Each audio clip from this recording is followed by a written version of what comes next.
guys, belated happy Valentine's Day.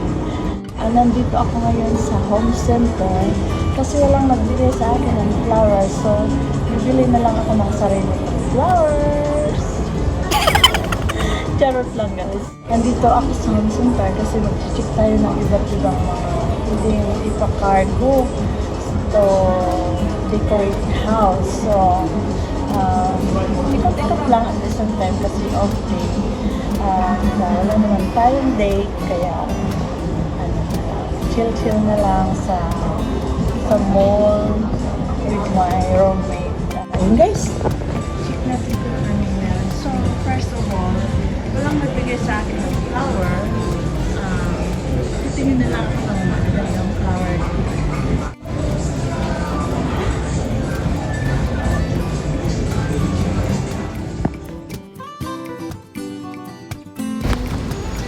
Ayan guys, happy weekend. Tayo ay mag quick tour doon sa home center. Ayan, kami ay pumasok na nga.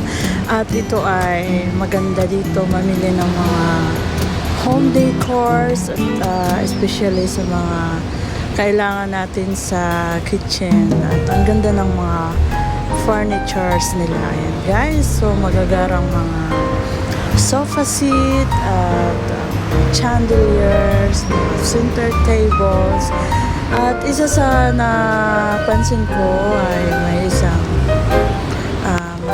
glass dito, similar doon sa aming glass. And then I noticed na expensive pala ang isa nun.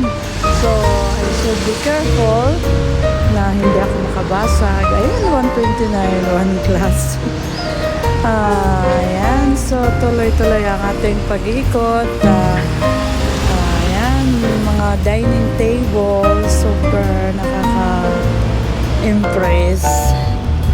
At sets of plates. Sabi ko, pag may pera na, babalik ako dito at dito ako mamagawa ng mga ilalagay ko dun sa aking kitchen.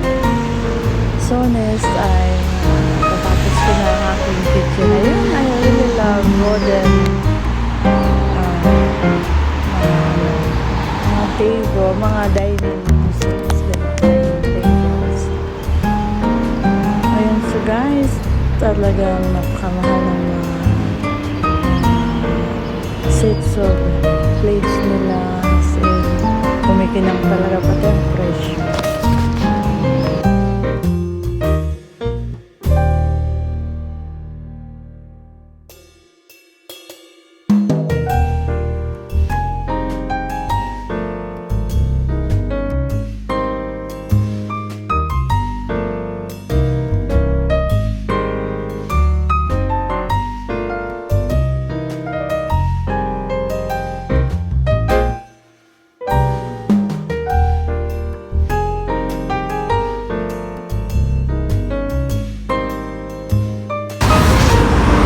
Ayan guys, kahit wala naman tayong pera, pwede naman tayo pumunta sa mall at mag-ikot-ikot. Ito ay makakatulong sa ating pag-release ng ating stress at nang maiba naman ang ating ambience compare doon sa magmukmuk lang tayo sa kwarto.